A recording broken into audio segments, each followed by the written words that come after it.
To understand Carthage, we must begin not in North Africa, but nearly 1,000 miles to the east, on the narrow coastline of the ancient Levant. There, along the shores of the eastern Mediterranean, lay the prosperous Phoenician city of Tyre.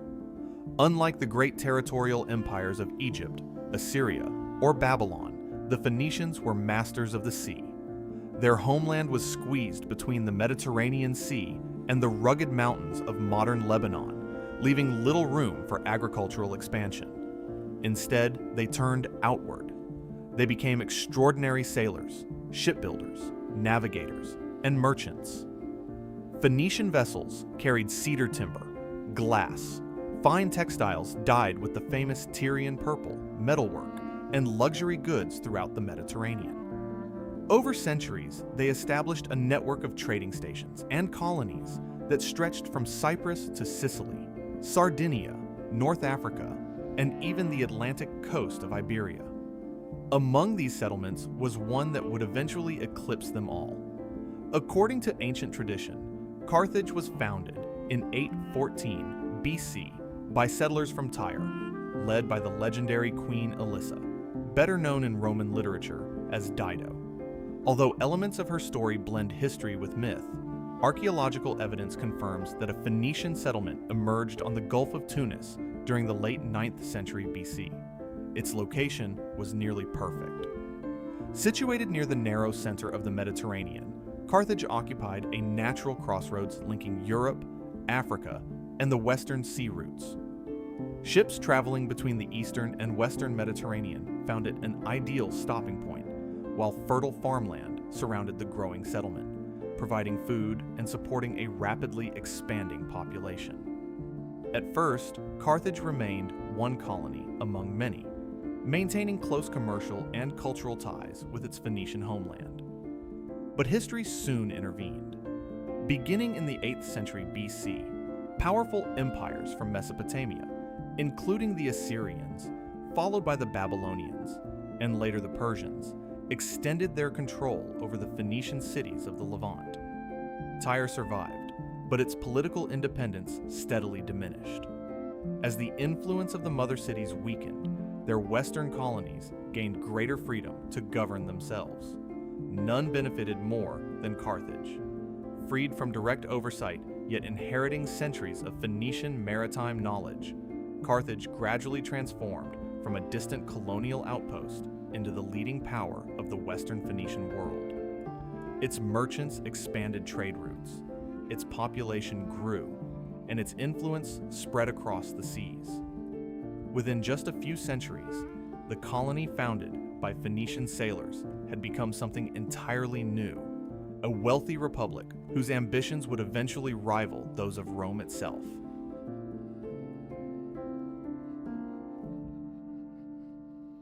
If Rome built its empire with roads and legions, Carthage built its empire with ships and commerce.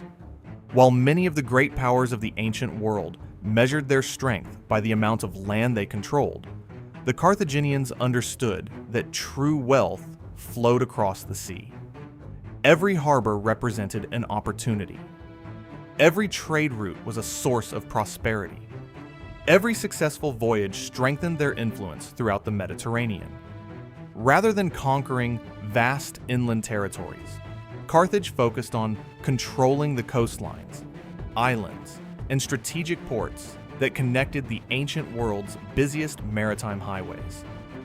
It was an empire built on trade.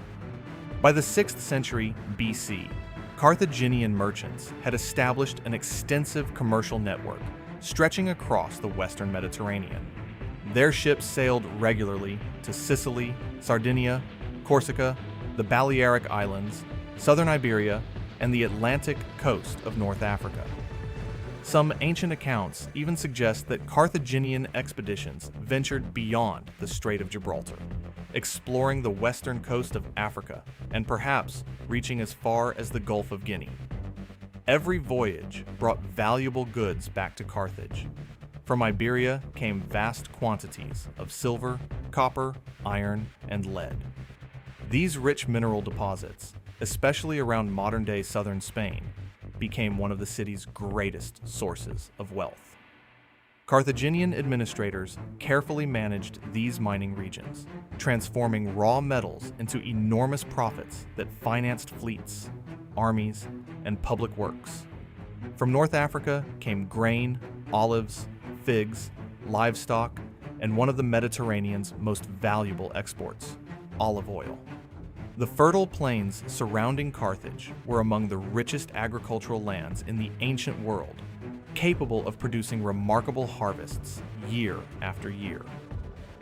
Further south, merchants acquired ivory, gold, exotic animals, precious woods, and luxury goods through trade with African kingdoms.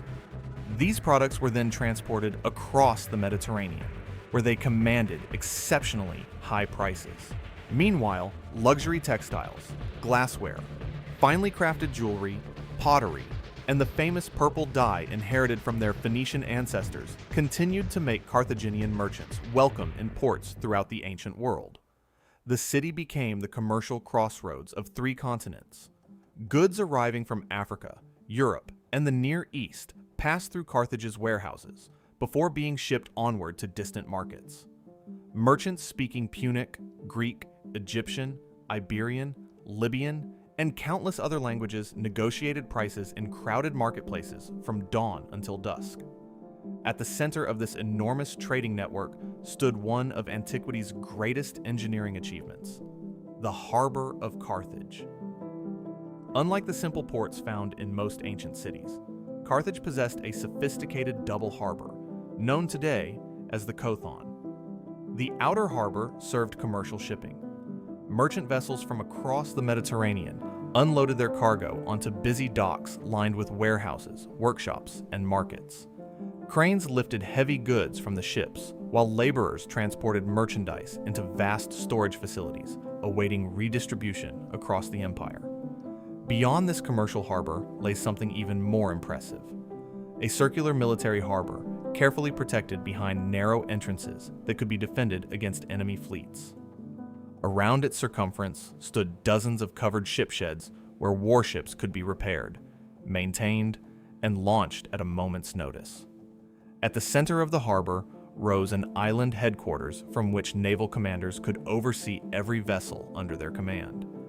Ancient writers described space for more than 200 warships, a remarkable feat of engineering that reflected Carthage's overwhelming commitment to maritime power. The harbor was more than a port. It was the beating heart of the Carthaginian Empire. Every successful voyage strengthened the city's economy. Every merchant vessel expanded its influence. Every convoy protected by the navy reinforced Carthage's dominance over Western Mediterranean trade. This immense prosperity also transformed daily life within the city itself. Magnificent homes lined broad streets. Public buildings displayed impressive architecture influenced by both Phoenician and local traditions. Temples honored gods such as Baal-Hamon and Tanit, while markets overflowed with imported goods from across the known world. Wealthy merchant families accumulated fortunes rivaling those of kings, not through inherited kingdoms or conquered provinces, but through successful commerce and international trade. In many ways, Carthage resembled later maritime powers such as Venice or Amsterdam, far more than it did the territorial empires of Assyria or Persia. Its greatest weapon was not simply its army, it was its economy. Yet immense wealth brought new challenges. As powerful merchant families grew richer, they also demanded greater influence over the government. Decisions about trade, diplomacy, taxation, and war increasingly rested in the hands of an elite class whose fortunes were tied directly to the prosperity of the Republic. Unlike the monarchies that dominated much of the ancient world, Carthage would develop a political system in which merchants, not kings, held the greatest power.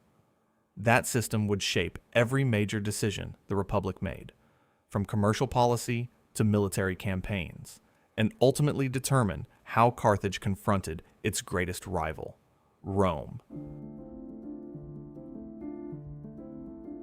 Unlike many of the great civilizations of the ancient world, Carthage was not ruled by a king. There were no pharaohs commanding absolute authority, no emperors claiming divine power, and no hereditary monarchs whose word was law. Instead, Carthage developed something far less common in antiquity: a republic. Long before Rome dominated the Mediterranean, Carthage had created a political system designed to prevent any single individual from accumulating too much power. Although it was far from a democracy in the modern sense, its government contained a remarkable balance of institutions, many of which impressed later Greek philosophers. The Greek philosopher Aristotle, writing in the 4th century BC, even described the Carthaginian constitution as one of the finest governments of the ancient world, placing it alongside those of Sparta and Crete. In his view, Carthage had achieved an unusual degree of political stability by balancing the interests of its various governing bodies. At the head of the republic were two officials known as suffets, a title meaning judges. Elected annually from Carthage's most influential families, the suffets served as the highest civilian magistrates in the state. Their role has often been compared to that of the Roman consuls. They presided over public assemblies, supervised government administration, settled legal disputes, and represented the republic in official affairs. Unlike military dictators or monarchs, however, the suffet generally did not command armies in the field. Military leadership usually fell to experienced generals appointed separately, ensuring that political authority and military power remained divided. This separation helped prevent ambitious commanders from seizing control of the republic. Supporting the suffets was the Council of Elders, a powerful senate composed largely of wealthy aristocrats and experienced statesmen. Membership was dominated by the city's richest merchant families, men whose fortunes had been built through generations of successful trade, shipping, mining, and agriculture. These elites debated foreign policy, managed state finances, negotiated alliances, oversaw colonial administration, and determined whether the republic would go to war or seek peace. In many respects, Carthage was governed by its commercial elite. Political influence was closely tied to economic success, and those who financed the republic often exercised enormous authority over its decisions. Yet even these powerful families were not entirely beyond oversight.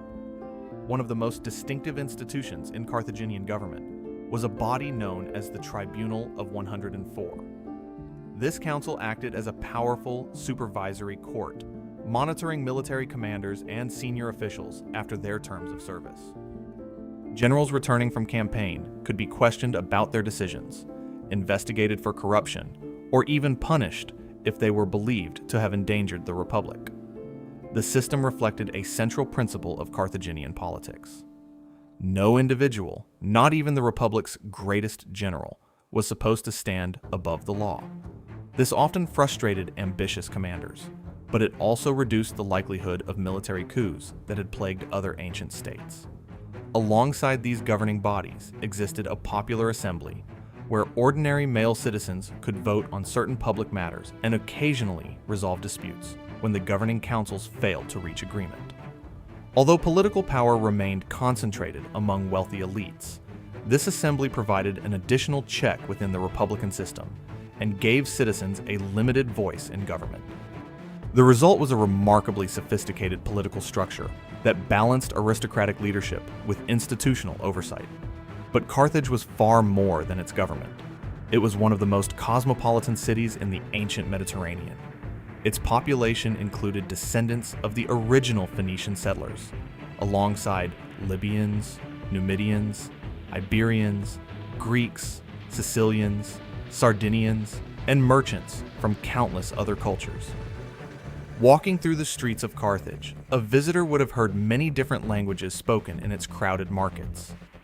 Punic, the language descended from Phoenician, served as the republic's primary language, but Greek was widely understood in commercial circles, reflecting the city's extensive international connections.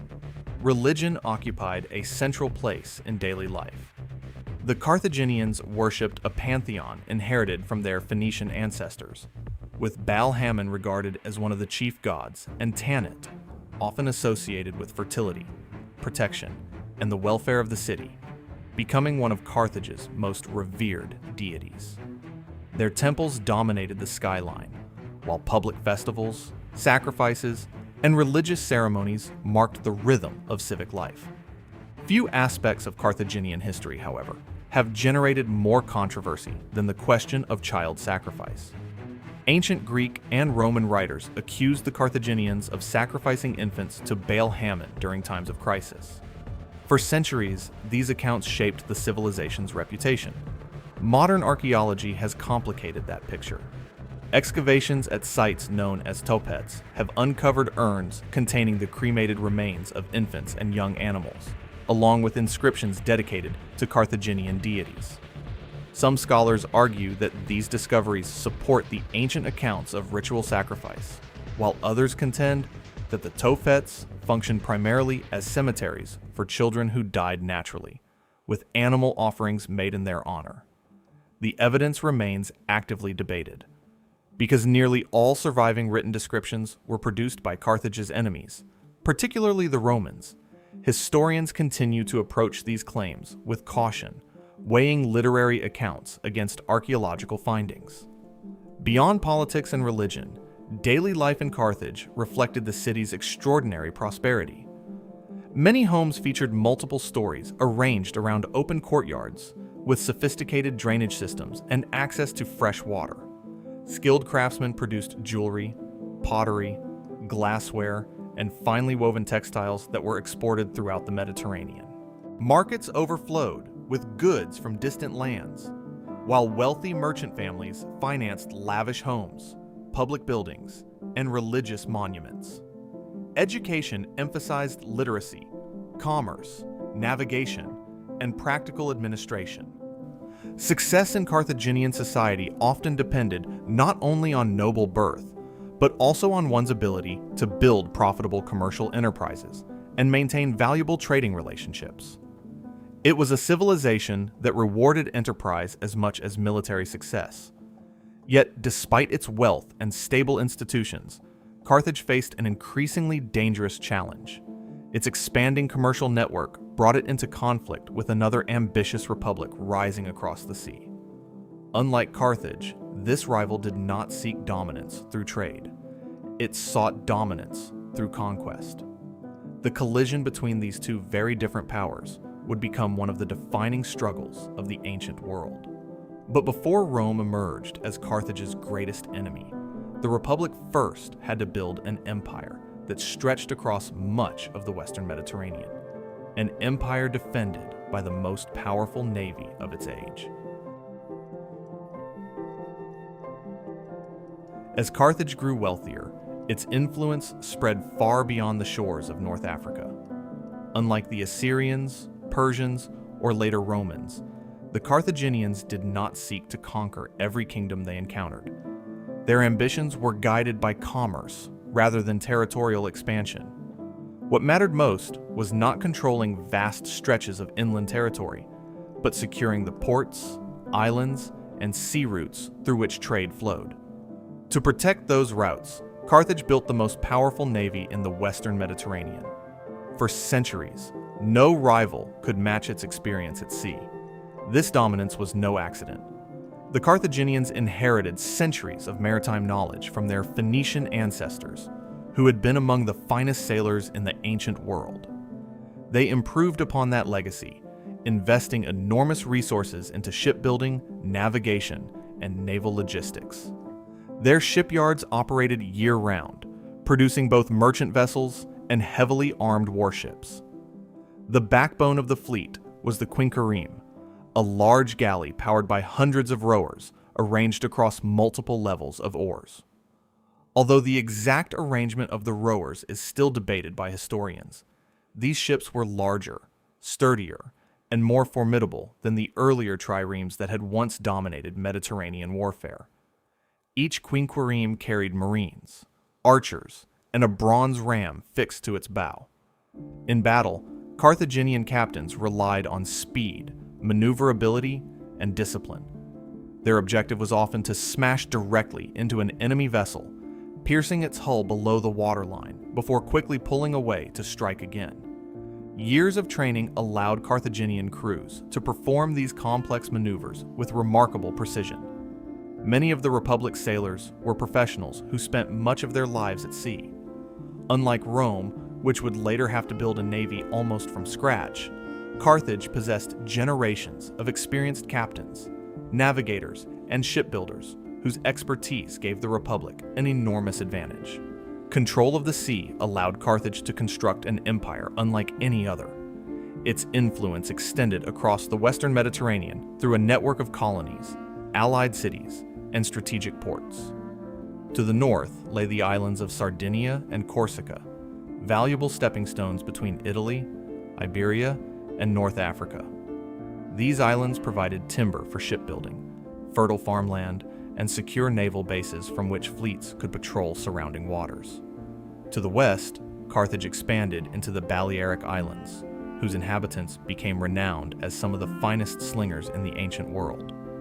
Balearic mercenaries would later serve in Carthaginian armies, feared for their extraordinary accuracy and devastating skill with the sling. Further west still lay the riches of the Iberian Peninsula. Southern Iberia proved to be one of Carthage's greatest prizes. Its mountains contained immense deposits of silver and other valuable metals, while its ports offered direct access to Atlantic trade. Carthaginian merchants established thriving settlements along the coast, and over time, these trading stations evolved into important political and military centers. Among them was the city of Carthage, or New City, founded in the 3rd century BC. Known today as Cartagena in Spain, it became one of Carthage's principal bases in Iberia. Its natural harbor, defensive position, and proximity to the region's silver mines made it indispensable to the Republic. The wealth generated from Iberia would later finance one of history's greatest military campaigns. Closer to home, Carthage also strengthened its influence over much of the North African coastline, forging alliances with neighboring communities while defending its agricultural heartland. Unlike many empires that ruled directly over conquered peoples, Carthage often preferred more flexible arrangements. Some cities became colonies populated by Carthaginian settlers. Others remained largely independent, but agreed to pay tribute or grant favorable trading privileges. Many local rulers entered alliances with Carthage in exchange for military protection and access to its vast commercial network. This approach reduced the need for expensive occupations, while allowing the Republic to maintain influence across an enormous area. Yet one region proved impossible to dominate peacefully: Sicily.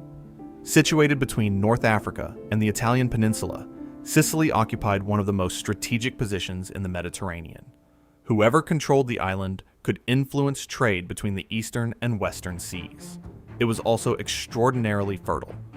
Greek settlers had established prosperous cities there centuries earlier, including Syracuse, one of the most powerful Greek city-states outside mainland Greece. As Carthaginian influence expanded across western Sicily, conflict with the Greek cities became increasingly inevitable. For generations, Carthage fought a series of hard-fought wars against Greek rulers, seeking to dominate the island. These campaigns introduced Carthaginian commanders to large-scale land warfare, while demonstrating that naval superiority alone could not guarantee victory. Some of the Republic's greatest generals earned their reputations during these Sicilian conflicts, developing tactics that would later be used against an even more formidable opponent. The struggle for Sicily also forced Carthage to rely on one of the defining features of its military system. Unlike Rome, whose armies consisted largely of citizen soldiers, Carthage drew troops from across its vast sphere of influence. Libyan infantry fought alongside Iberian swordsmen. Numidian cavalry, considered among the finest horsemen of the ancient world, served beside Balearic slingers, Celtic warriors, and experienced Phoenician officers. Far from being a sign of weakness, this diversity gave Carthaginian armies remarkable flexibility. Each group contributed its own specialized skills, allowing commanders to combine heavy infantry, swift cavalry, expert skirmishers, and disciplined naval forces into highly adaptable fighting forces. Managing such an army required exceptional leadership. Few commanders mastered that challenge better than the members of the Barca family. Generals like Hamilcar Barca transformed Carthage's position in Iberia after difficult setbacks elsewhere, laying the foundations for an even greater expansion. His son would one day inherit not only these territories, but also a lifelong determination to challenge Rome itself. By the 3rd century BC, Carthage stood at the height of its power. Its merchant fleets crossed the Mediterranean in every direction. Its warships controlled the western seas. Its colonies stretched from North Africa to Iberia. Its treasury overflowed with silver, grain, and the profits of international trade. To many observers, Carthage appeared unstoppable. But across the narrow waters of Sicily, another republic was rising with astonishing speed. Rome had united much of the Italian peninsula and was beginning to look beyond its own shores. Soon, 2 ambitious republics would compete for control of the same sea. Neither was willing to accept the dominance of the other. The collision was inevitable.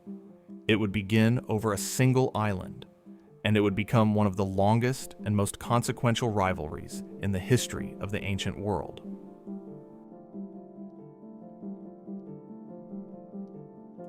By the middle of the 3rd century BC, 2 republics stood as the dominant powers of the Western Mediterranean.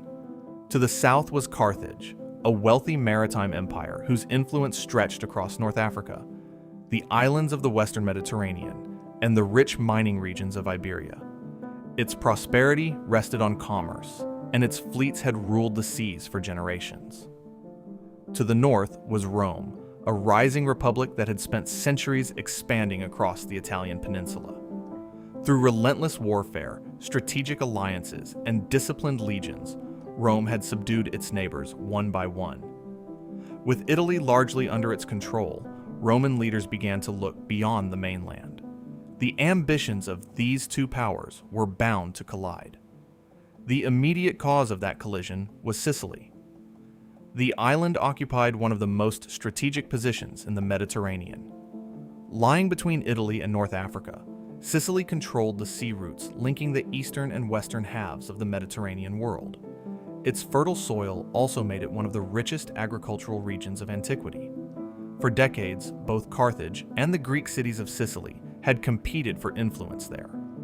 Now Rome entered the struggle as a new and determined contender.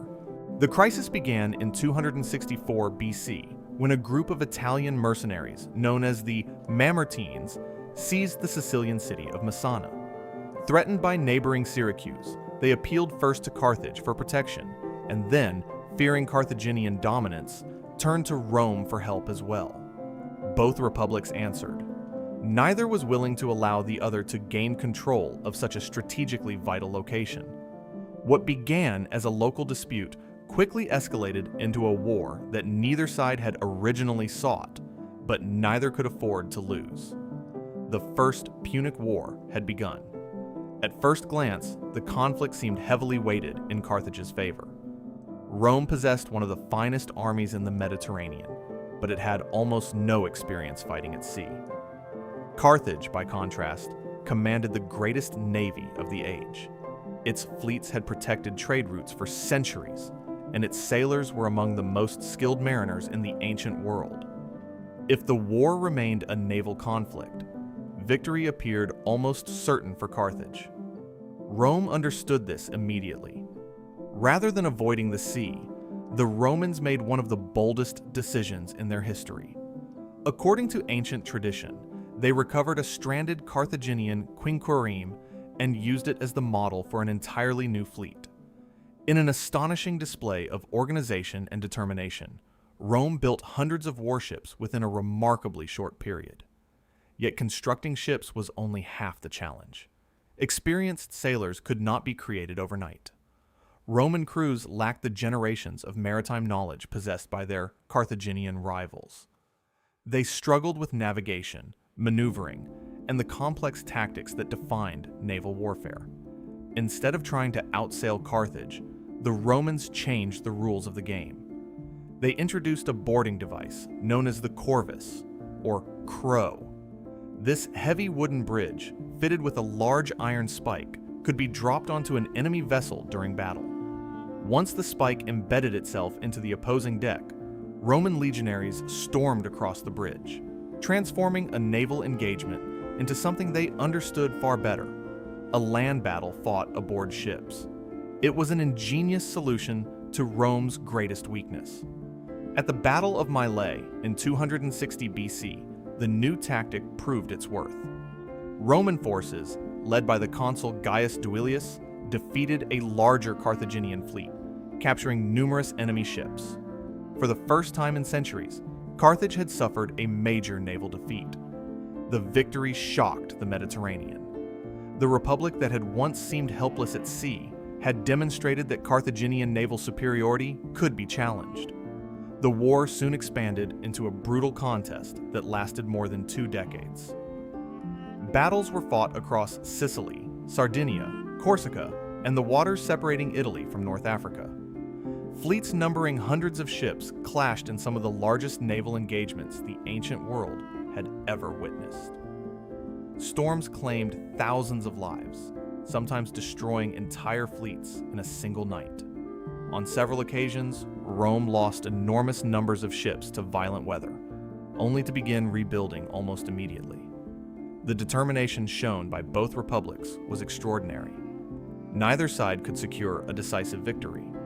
Carthage continued to dominate many aspects of naval warfare through superior seamanship and experienced commanders, while Rome relied on its immense manpower and seemingly endless ability to replace losses.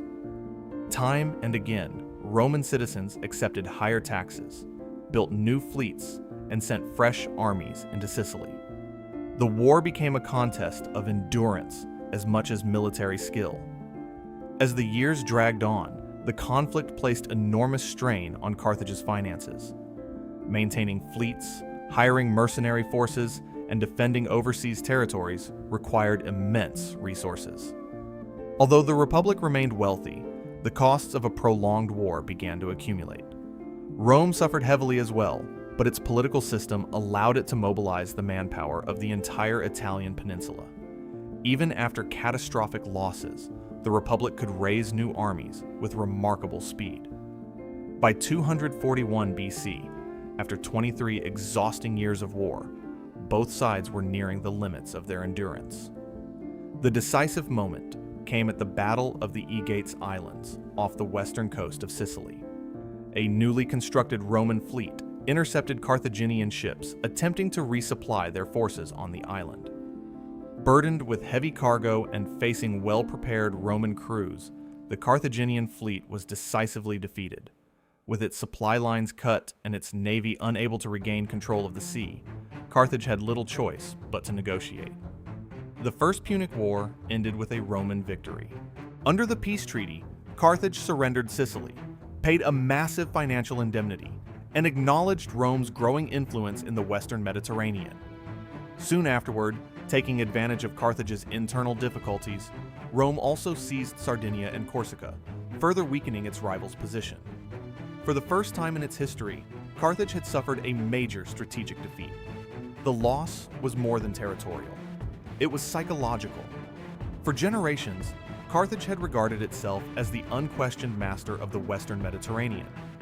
Now a republic that had possessed virtually no navy just 20 years earlier had defeated it at sea. The consequences of that defeat would soon become even more severe. Returning home, Carthage faced a crisis unlike any it had experienced before. Its treasury had been drained by decades of warfare, and thousands of mercenary soldiers who had fought on its behalf demanded the wages they had been promised. When those payments were delayed, the Republic found itself confronted not by a foreign enemy, but by its own army. The conflict that followed nearly destroyed Carthage from within, and from the ashes of that internal crisis would emerge a commander whose name would become synonymous with military genius. His name was Hannibal Barca.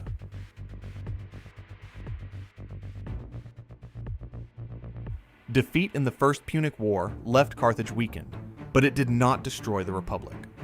The loss of Sicily, followed by the seizure of Sardinia and Corsica by Rome, had stripped Carthage of valuable territories and damaged its prestige. Even more dangerous was the financial burden imposed by the peace treaty. The enormous indemnity owed to Rome placed immense pressure on the Carthaginian government, forcing it to find new sources of revenue while attempting to rebuild its economy.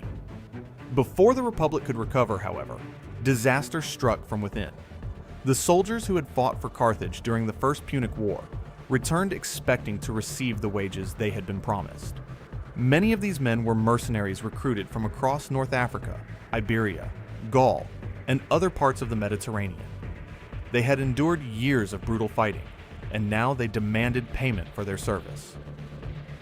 Facing financial hardship, Carthaginian officials attempted to negotiate lower payments. It was a catastrophic mistake. The frustrated mercenaries revolted, and soon they were joined by discontented African communities that had long resented Carthaginian rule. What began as a dispute over wages quickly escalated into a full-scale civil war known today as the Mercenary War, or as the ancient historian Polybius described it, the Truceless War, because of its extraordinary brutality. For nearly 4 years, Carthage found itself fighting for its very survival. The rebels captured cities, defeated Carthaginian armies, and threatened the Republic itself. At several points, it appeared entirely possible that Carthage would collapse, not at the hands of Rome, but because of internal rebellion. The man who ultimately saved the Republic was Hamilcar Barca. Already respected as one of Carthage's finest commanders after his campaigns in Sicily, Hamilcar displayed exceptional determination throughout the conflict. Combining military skill with relentless persistence, he gradually defeated the rebel forces and restored Carthaginian control over its territories. By the time the Mercenary War ended around 237 BC, Carthage had survived its greatest internal crisis. But Hamilcar understood a painful truth. The Republic could not simply rebuild what it had lost. If Carthage hoped to challenge Rome again, it would need new wealth, new resources, and a stronger military foundation. His answer lay across the sea. In the same year the rebellion ended, Hamilcar led an expedition to the Iberian Peninsula. Southern Iberia had long been part of Carthage's commercial network, but Hamilcar envisioned something much greater. Rather than maintaining a handful of trading settlements, he sought to establish a powerful Carthaginian dominion that could provide the manpower, silver, and economic strength needed to restore the Republic's fortunes. It was an ambitious undertaking. Over the next several years, Hamilcar campaigned across large parts of southern Spain, forging alliances with local tribes while defeating those who resisted. Some communities accepted Carthaginian protection voluntarily, attracted by the opportunities offered through trade. Others were brought under Carthaginian authority by force. Gradually, a new center of Carthaginian power emerged. The region's silver mines became especially important. Their enormous output generated the revenue needed to pay Rome's indemnity while financing new armies and expanding Carthage's influence. Iberia also provided thousands of skilled warriors who would later become the backbone of Carthaginian military campaigns. The Republic had found its path to recovery. Yet Hamilcar's greatest legacy was not the territory he conquered. It was the family he inspired. According to ancient tradition, before departing for Iberia, Hamilcar brought his young son Hannibal to a temple. There, he asked the boy to swear an oath before the gods that he would never be a friend of Rome. Whether the story is entirely historical remains uncertain, but it reflects a truth that would shape the course of history. From an early age, Hannibal was raised in an environment defined by rivalry with Rome. He accompanied his father on campaign, learning the art of warfare while still a child. Rather than receiving his education solely in the courts of Carthage, Hannibal grew up among soldiers, cavalry, engineers, and experienced commanders operating on the frontiers of the Republic. He observed negotiations with tribal leaders, witnessed military logistics firsthand, and learned how to command men from many different cultures. These experiences would prove invaluable. When Hamilcar died during a campaign in Iberia around 228 BC, leadership of the growing Carthaginian territories passed to his son-in-law, Hasdrubal the Fair. Unlike Hamilcar, Hasdrubal relied more heavily on diplomacy than conquest. He consolidated Carthaginian authority, strengthened alliances with Iberian tribes, and founded a magnificent new capital on Spain's southeastern coast. The city was called Carthage, New city. Today, it is known as Cartagena. Its superb natural harbor quickly became the center of Carthaginian administration in Iberia. From there, silver flowed into Carthaginian treasuries, fleets supplied the western Mediterranean, and armies prepared for future campaigns. Hasdrubal also negotiated a treaty with Rome establishing the Ebro River as the northern limit of Carthaginian expansion. For a brief moment, it appeared that peace between the two republics might endure. That peace ended abruptly in 221 BC. Hasdrubal was assassinated, and the army proclaimed Hannibal as its new commander. He was only 26 years old. Despite his youth, Hannibal had already earned the respect of his soldiers through years of campaigning in Iberia. He possessed exceptional intelligence, immense physical endurance, and a rare ability to inspire loyalty among troops drawn from many different peoples. Over the next 2 years, Hannibal expanded Carthaginian control throughout Spain, securing vital resources while preparing his army for a conflict he increasingly believed was inevitable.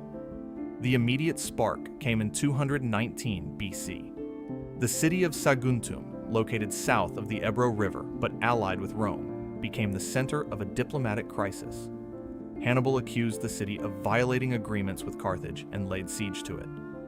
After months of resistance, Saguntum fell.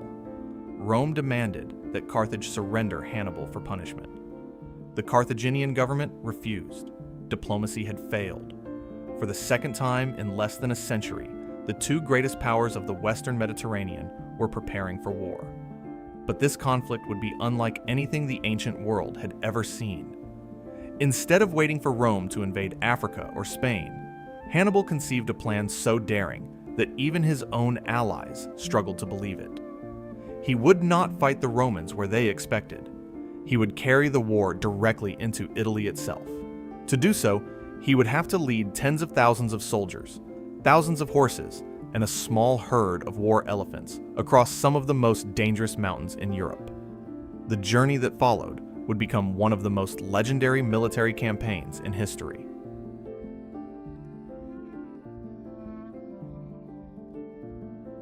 In the spring of 218 BC, Hannibal Barca set out from New Carthage in Iberia with one of the most ambitious plans ever conceived by a military commander.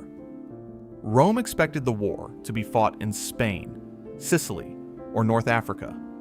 The Roman Senate believed its powerful navy would prevent any large Carthaginian force from reaching the Italian peninsula by sea. Hannibal had no intention of giving the Romans the battle they expected. Instead of sailing across the Mediterranean, he chose an overland route that few believed was possible. His army would march hundreds of miles through hostile territory, cross the Pyrenees, traverse southern Gaul, and then attempt the seemingly impossible: the crossing of the Alps into northern Italy. If successful, Rome would face an enemy where it least expected one. The journey began with an army of roughly 50,000 infantry, around 9,000 cavalry, and dozens of war elephants. It was one of the largest forces Carthage had ever assembled, composed of Iberian swordsmen, Libyan heavy infantry, Numidian cavalry, Celtic allies, and experienced Carthaginian officers. Leading such a diverse army required more than tactical brilliance. It demanded exceptional leadership. Hannibal understood that every culture within his army fought differently. Rather than forcing them into a single style of warfare, he embraced their strengths. The disciplined Libyan infantry formed the backbone of his battle line. Fierce Iberian warriors excelled in close combat. The swift Numidian cavalry dominated reconnaissance and flanking maneuvers, while Celtic tribes contributed fearless fighters familiar with the lands north of Italy. Together, they formed one of the most versatile armies of the ancient world. The march itself proved almost as dangerous as the battles that would follow. Crossing the Pyrenees, Hannibal encountered resistance from local tribes unwilling to allow such a massive force through their territory. After overcoming these obstacles, he reached the Rhone River in southern Gaul, where another hostile force attempted to block his advance. Displaying both ingenuity and speed, Hannibal secretly sent part of his army upstream to cross the river under cover of darkness. While the defenders focused on the main crossing, his hidden force attacked from behind, throwing the opposing army into confusion and allowing the Carthaginians to continue their march. It was only the beginning. Ahead lay the Alps. Even today, the Alpine passes are among the most challenging mountain routes in Europe. In the 3rd century BC, they were far more dangerous. Narrow paths clung to steep cliffs, early snowstorms reduced visibility, and local mountain tribes launched repeated ambushes against the exhausted column. Ancient historians describe soldiers struggling across icy ledges where a single misstep meant plunging hundreds of feet into the valleys below. Horses slipped on frozen paths, supply animals fell into ravines, and wagons had to be abandoned where the trails became too narrow. The elephants, perhaps the most famous part of Hannibal's army, faced the greatest challenge of all. Though they inspired fear among Rome's enemies, they were never intended for mountain travel. Keeping such enormous animals alive while crossing snow-covered passes required extraordinary effort. Many perished during the journey, along with thousands of soldiers who succumbed to cold, hunger, disease, and constant attacks. By the time Hannibal descended into northern Italy, his army had been dramatically reduced, yet the achievement itself stunned the ancient world. A commander had accomplished what many believed impossible. Against every expectation, a Carthaginian army now stood on Italian soil. Rome was caught completely off guard. The Roman Republic immediately dispatched armies to stop the invasion before Hannibal could gather support among the Celtic tribes of northern Italy. Confident in the superiority of their legions, Roman commanders expected to overwhelm the exhausted invaders. Instead, they encountered one of history's greatest battlefield tacticians. The first major clash occurred at the Battle of the Ticinus River, where Hannibal's Numidian and Iberian cavalry defeated Roman horsemen and wounded the Roman commander, Publius Cornelius Scipio. Soon afterward came the Battle of the Trebia. Knowing the Romans were eager for battle, Hannibal carefully prepared the battlefield to exploit their impatience. On a freezing winter morning, he sent his light cavalry to provoke the Roman army before retreating. The Romans pursued immediately. Without allowing their soldiers to eat breakfast or properly prepare, they crossed the icy Trebia River, entering the battle cold, wet, and exhausted. Hannibal's own troops had eaten, rested, and waited on dry ground.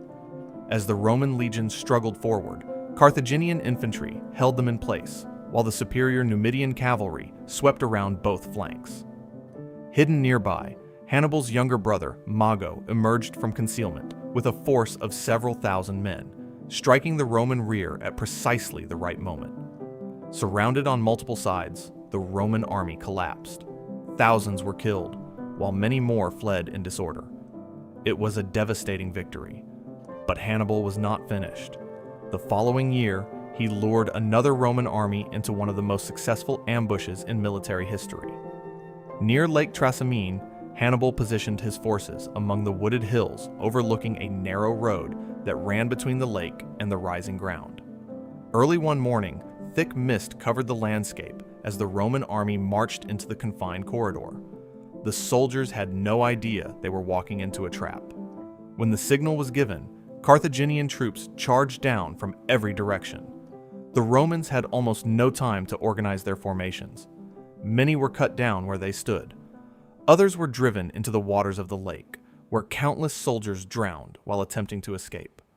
The battle was over within hours. More than 15,000 Romans were killed, including the consul Gaius Flaminius himself. Never before had a Roman army been destroyed so completely in an ambush. Panic spread throughout the Republic. For the first time in generations, Rome feared that its very existence was at risk. As news of Hannibal's victories reached the capital, citizens wondered whether the Carthaginian general would soon appear before the city's gates. The Senate responded by appointing a dictator, Quintus Fabius Maximus, to confront the growing crisis. But Fabius understood something many of his fellow Romans refused to accept. Meeting Hannibal in another pitched battle could end in catastrophe. Instead, he adopted a strategy that seemed almost cowardly to many Romans. He shadowed Hannibal's army, harassed its foraging parties, cut its supply lines, and refused to offer the decisive battle Hannibal desperately sought. It was a strategy of patience and attrition. Many Roman politicians mocked Fabius, earning him the nickname Cunctator, the delayer. Yet his approach would eventually prove far wiser than his critics realized. Unfortunately for Rome, impatience soon overcame caution. In 216 BC, determined to crush Hannibal once and for all, the Republic assembled one of the largest armies it had ever fielded. The two sides would meet near the small village of Cannae. What happened there would become one of the greatest tactical masterpieces in military history, studied by generals for more than 2,000 years. It was the battle that transformed Hannibal Barca from a brilliant commander into a military legend.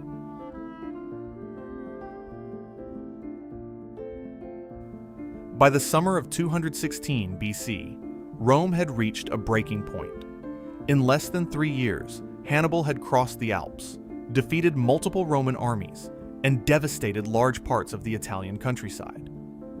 Yet despite these victories, Rome refused to surrender. Instead, the Republic resolved to do what it had always done in times of crisis. It raised an even larger army.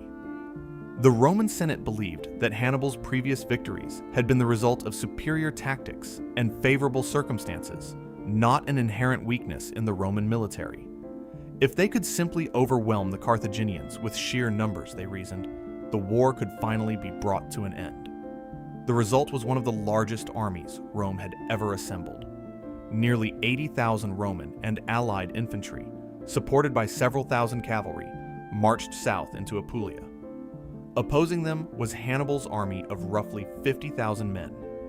Although significantly outnumbered, Hannibal had spent years studying how the Romans fought, and he knew exactly how they were likely to attack. The battlefield lay near the small village of Cannae, beside the Aufidus River. The open plain favored cavalry, giving Hannibal an opportunity to exploit one of his army's greatest strengths. His Numidian horsemen and heavily armed Iberian and Celtic cavalry were among the finest mounted troops in the ancient world, while Rome's cavalry was comparatively weaker. Before the battle began, Hannibal carefully arranged his forces in an unusual formation. His strongest African infantry stood on both flanks. In the center, he placed his Iberian and Celtic infantry in a shallow curve that bulged outward toward the approaching Romans. To Roman commanders, the center appeared to be the weakest part of the Carthaginian line. That was exactly what Hannibal wanted them to believe. As the battle opened, the Roman legions advanced with enormous force. Their plan was straightforward: concentrate their massive infantry in the center, smash through Hannibal's line, and destroy his army through overwhelming pressure. At first, the strategy appeared to succeed. The Carthaginian center gradually gave ground under the relentless Roman advance. The bulging line slowly bent inward, retreating step by step. To the Romans, victory seemed close. They pressed forward with increasing confidence, driving deeper into the apparent gap. What they failed to realize was that every step had been anticipated. Hannibal's retreating center was not collapsing. It was drawing the Roman army into a trap. As the Roman infantry pushed farther forward, the curved Carthaginian line gradually transformed into a concave shape, pulling the Romans into an increasingly confined space. Packed tightly together, the legions found it difficult to maneuver, while the soldiers in the rear continued pushing those in front deeper into the pocket. At that precise moment, Hannibal gave the signal. The veteran Libyan infantry positioned on both flanks wheeled inward. Unlike the exhausted troops in the center, these soldiers had remained fresh throughout the opening stages of the battle. Armed with equipment captured from previous Roman victories, they attacked the exposed sides of the Roman formation with deadly discipline. Suddenly, the Romans found themselves under attack from 3 directions. Before they could recover, another disaster unfolded. On the wings of the battlefield, Hannibal's cavalry had already achieved complete success. The heavy cavalry on the left defeated their Roman counterparts before riding across the battlefield to assist the Numidian horsemen on the opposite flank. Together, they routed the remaining Roman cavalry and then swept behind the Roman infantry. The trap was complete. The Roman army was now surrounded on every side. What followed was not a battle so much as a massacre. With no room to maneuver and no avenue of escape, the Roman soldiers were crushed together in an ever-tightening circle. Those at the front struggled to fight, while many behind them could barely raise their weapons. As the Carthaginian ring closed, the Romans were cut down hour after hour. Ancient historians record staggering losses. Although the exact numbers remain debated, modern historians estimate that somewhere between 50,000 and 70,000 Roman and Allied soldiers were killed in a single day. Among the dead were 2 consuls, numerous former magistrates, dozens of military tribunes, and a large portion of Rome's political and military leadership. Never before had the Roman Republic suffered such a catastrophic defeat. The scale of the disaster was almost unimaginable. Entire generations of Roman noble families lost fathers, sons, and brothers. Across Italy, communities mourned thousands of fallen soldiers. The Republic had lost not merely an army, but a significant portion of the citizens who formed the backbone of its leadership. When news of Cannae reached Rome, panic spread throughout the city. Many believed Hannibal would march directly on the capital. Citizens prepared for a siege. Sacred rituals were performed in an effort to gain the favor of the gods, while emergency measures were introduced to defend the city. For the first time in its history, Rome genuinely feared annihilation. Yet Hannibal made a decision that historians have debated for more than 2,000 years. He did not march on Rome. Some ancient writers claimed that his cavalry commander, Maharbal, criticized the decision, supposedly telling Hannibal, "You know how to win a victory, but not how to use one." Whether those words were actually spoken is impossible to know, but they reflect a question that has fascinated historians ever since. Why didn't Hannibal attack the city? The answer was likely more practical than dramatic. Although victorious, Hannibal's army had also suffered losses and had spent years campaigning far from its homeland. He lacked the siege equipment necessary to assault one of the most heavily fortified cities in the ancient world. Rome's walls were formidable, and the city still possessed large numbers of defenders. Perhaps more importantly, Hannibal's strategy had never depended on capturing Rome itself. Instead, he hoped that repeated victories would persuade Rome's Italian allies to abandon the Republic. If enough cities defected, Rome's alliance system, the very foundation of its military strength, would collapse. In the months following Cannae, some important allies did indeed switch sides. Capua, one of Italy's largest cities, joined Hannibal, along with several communities in southern Italy. Syracuse and Sicily also aligned itself with Carthage, but the outcome Hannibal truly needed never came. Most of Rome's allies remained loyal. Despite suffering one of the greatest defeats in military history, the Roman Republic refused to negotiate. The Senate rejected all proposals for peace. No ransom was paid for captured soldiers. No surrender was considered. Instead, Rome began raising new armies almost immediately, lowering property requirements for military service, and even recruiting younger and older citizens to replenish its losses.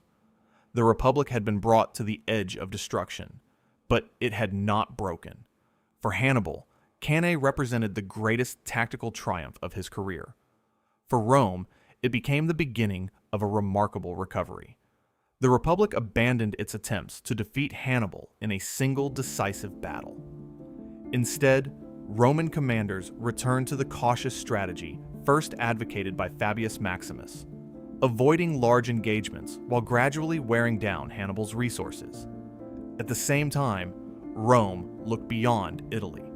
If Hannibal could not be defeated directly, perhaps Carthage itself could be attacked. A new generation of Roman commanders began to emerge, and among them was a young officer who had survived the disaster at Cannae. His name was Publius Cornelius Scipio. Within a few years, he would carry the war to Spain, then to North Africa, forcing Hannibal to leave Italy for the first time in more than 15 years. Their final confrontation would determine not only the fate of Carthage, but the future of the Mediterranean world.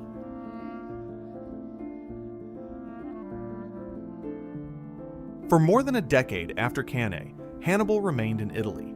He marched across the peninsula, winning battles, forging alliances, and forcing Rome to devote enormous resources simply to contain him. Yet, despite his brilliance on the battlefield, the decisive victory he needed never came. The great wave of defections he had hoped for failed to materialize, and Rome's network of loyal allies held together far more firmly than anyone had expected. The Roman Republic had learned from its mistakes. Rather than confronting Hannibal in another massive pitched battle, Roman commanders largely avoided direct engagements. They harassed his supply lines, recaptured cities that had defected, and slowly chipped away at his support. It was a frustrating strategy, but it denied Hannibal the opportunity to destroy another Roman army, like the one at Cannae. Meanwhile, Rome opened a new front in the war. If Hannibal drew his strength from Carthage's possessions in Iberia, then those territories had to be taken away. The responsibility for this campaign fell to a young Roman commander named Publius Cornelius Scipio. He was only in his mid-20s when he volunteered to lead the Roman armies in Spain, an appointment many older senators considered far too risky. Yet Scipio possessed remarkable confidence, sharp tactical instincts, and a willingness to think creatively, qualities that would eventually earn him a place among Rome's greatest generals. Arriving in Iberia in 210 BC, Scipio moved with astonishing speed. The following year, he launched a surprise attack on New Carthage, the principal Carthaginian stronghold in Spain. Rather than settling into a lengthy siege, Scipio exploited intelligence gathered from local fishermen who informed him that the lagoon protecting part of the city became shallow at low tide. Taking advantage of this knowledge, Roman troops crossed the lagoon where the defenders believed no attack was possible. The assault caught the city completely by surprise. Within a single day, New Carthage had fallen. The loss was devastating for Carthage. The city contained vast quantities of weapons, supplies, silver, and military equipment. It also served as the administrative center of Carthaginian power in Iberia. By capturing it, Scipio not only deprived Carthage of critical resources, but also gained a valuable base for future operations. Over the next several years, Roman victories steadily weakened Carthaginian control of Spain. At battles such as Baecula and Ilipa, Scipio repeatedly outmaneuvered experienced Carthaginian commanders, demonstrating that Rome had finally produced a general capable of matching Hannibal's tactical brilliance. By 206 BC, nearly all of Iberia had been lost. For Carthage, the consequences were enormous. The rich silver mines that had financed the Republic's recovery after the First Punic War were gone. Thousands of Iberian warriors who had once filled the ranks of Carthaginian armies were no longer available. One of the Republic's greatest sources of wealth and manpower had disappeared. Scipio understood that the time had come for an even bolder move. Instead of waiting for Hannibal to return from Italy, he proposed taking the war directly to North Africa. Many Roman senators hesitated. An invasion of Africa would be dangerous, expensive, and uncertain. But Scipio argued that attacking Carthage itself would force Hannibal to abandon his campaign in Italy. Eventually, the Senate agreed. In 204 BC, Scipio landed in North Africa with a Roman army and immediately began forming alliances with local rulers. Among his most important allies was the Numidian prince Massinissa, whose superb cavalry would soon play a decisive role in the war. As Roman forces advanced, Carthage found itself facing the very situation it had hoped to impose on Rome years earlier. Its homeland was under direct threat. With few alternatives remaining, the Carthaginian government recalled Hannibal from Italy. After more than 15 years campaigning on foreign soil, the legendary general returned home. It was a bittersweet moment. Despite winning some of the greatest victories in military history, Hannibal had never received the reinforcements or resources needed to force Rome into surrender. Now, instead of advancing toward victory, he was being called back to defend the city that had sent him to war. In 202 BC, the two greatest commanders of their age finally met near the town of Zama, southwest of Carthage. It would be their first and only battle against one another. Both generals understood the significance of the moment. Hannibal's army differed greatly from the veteran force that had crossed the Alps years earlier. Many of his experienced soldiers had been left behind in Italy, while others had died during the long campaign. To rebuild his army, Hannibal relied on newly recruited troops, mercenaries, and the survivors who had returned with him from Italy. He also deployed around 80 war elephants at the front of his line, hoping they would disrupt the advancing Roman infantry. Scipio anticipated the tactic. Rather than forming a continuous battle line, he arranged his legions in columns separated by wide corridors. When the elephants charged, Roman soldiers sounded their trumpets and horns, startling many of the animals. Some turned back into the Carthaginian ranks, causing confusion among Hannibal's own troops. Others passed harmlessly through the gaps in the Roman formation before being dealt with by lightly armed soldiers waiting behind the lines. The opening phase of Hannibal's plan had failed. The battle soon developed into a fierce infantry engagement. At first, Hannibal's front lines fought stubbornly, but Scipio's disciplined legions gradually pushed them back. Eventually, the battle came down to the veteran soldiers who had campaigned with Hannibal in Italy. These seasoned warriors resisted fiercely, creating a tense stalemate that neither side could immediately break. The decisive moment came not from the infantry, but from the cavalry. Massinissa's Numidian horsemen, fighting alongside the Romans, defeated the Carthaginian cavalry and chased them from the battlefield.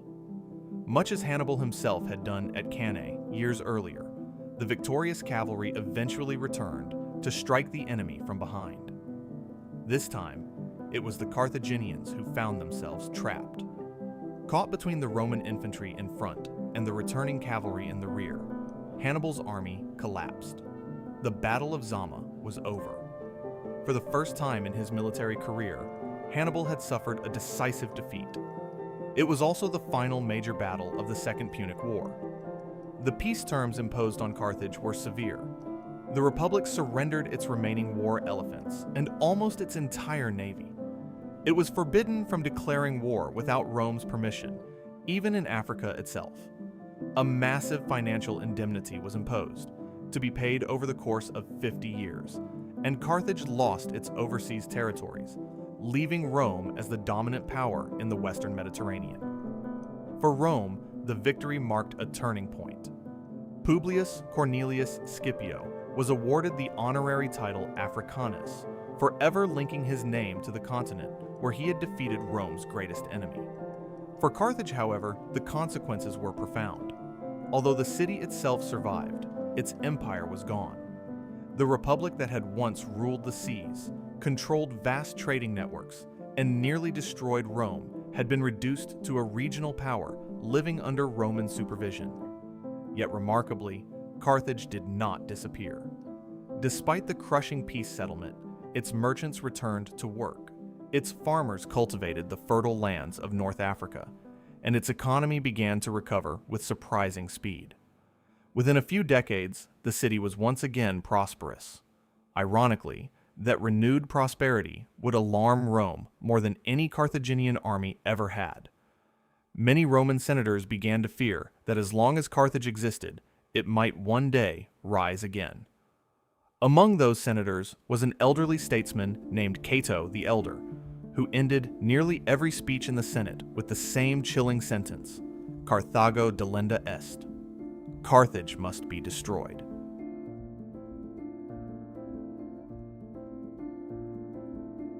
The defeat at Zama marked the end of Carthage as a great imperial power, but it did not mark the end of Carthage itself.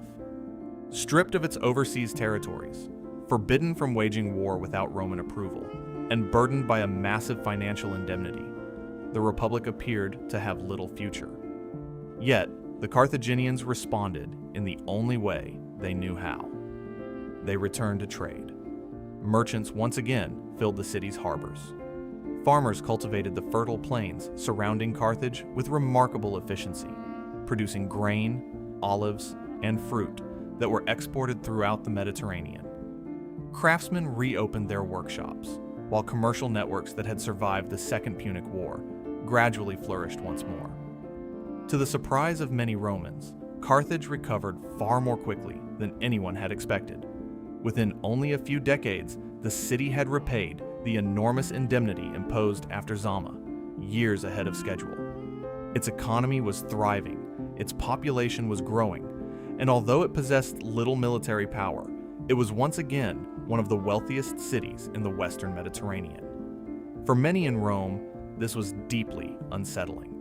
The Republic had defeated Carthage on the battlefield, but its old rival refused to disappear. No Roman expressed this fear more consistently than Cato the Elder. Having visited Carthage during a diplomatic mission, Cato was reportedly astonished by the city's prosperity.